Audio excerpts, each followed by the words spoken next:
Hey guys, and welcome to a Northgard review on the Nintendo Switch. Now, this game works perfectly on the Switch, guys, dude.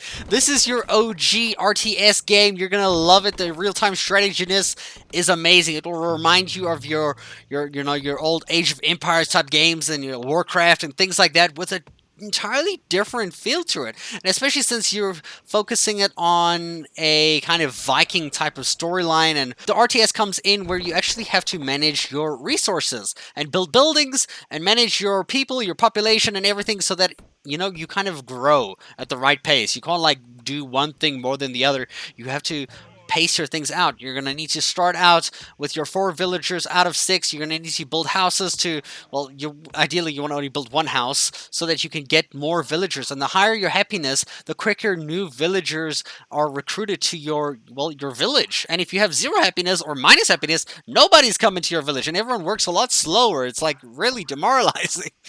So you're going to have to immediately work on getting your fruit of wood, your lumberjacks, your farms, or like wheat farms or whatever, or even fishing, or basically just anything that you can find that will give food. And each little zone that you conquer, once you've built a scouting camp, a kind of scout will go out and scout every little area adjacent to your first block. And as you've discovered that, you can actually claim it. You first have to kill any enemies on it, and then claim that back as a zone, and then you can start building in there, because each zone actually has a limited amount of buildings that you can place in there.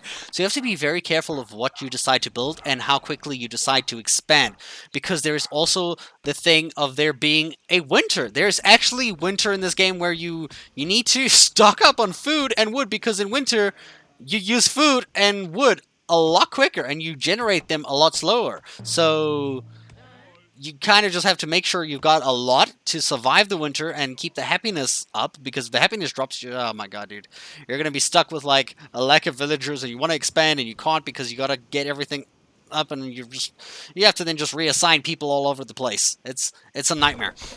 But the game takes you quite a while to play, so when you play this game, you're going to want to give it like an hour at a time. You don't jump on here for like 5 minutes while on the toilet to jam some Northgard. You're playing for a while, dude. You're either going to take a long poo, or you're just going to play this game for just, you want to be comfortable when you're playing this game, so.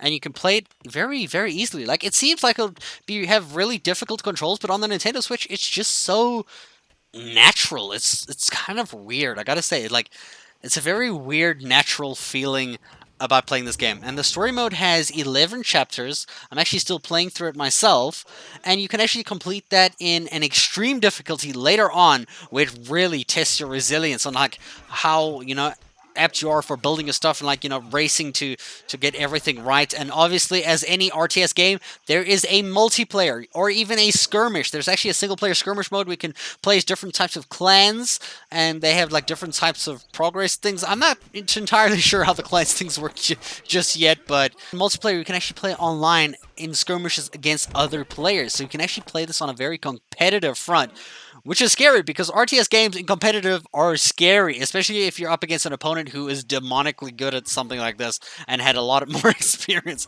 I haven't actually had to to fight anyone online yet, because I want to actually get a lot more experience myself before I throw myself into a bloodbath of sorts and I just get destroyed and embarrassed and have to cry myself, to sleep because I just got my ass spanked for an hour.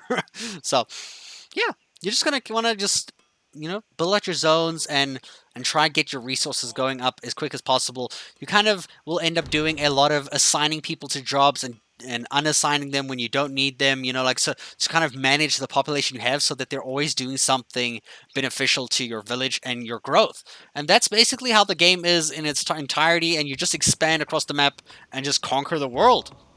Yeah, that's Northgard on the Nintendo Switch. It works amazing. It's an old PC game that everyone knows from about a few years back, and it works on the Nintendo Switch too. This is my first time playing it on any platform, and I'm really, really enjoying it. It's freaking epic, dudes. If you do enjoy RTS games, this is definitely a go-to pick for the Nintendo Switch. Hope you guys enjoyed. I'll see you guys in a future video. Thanks for watching.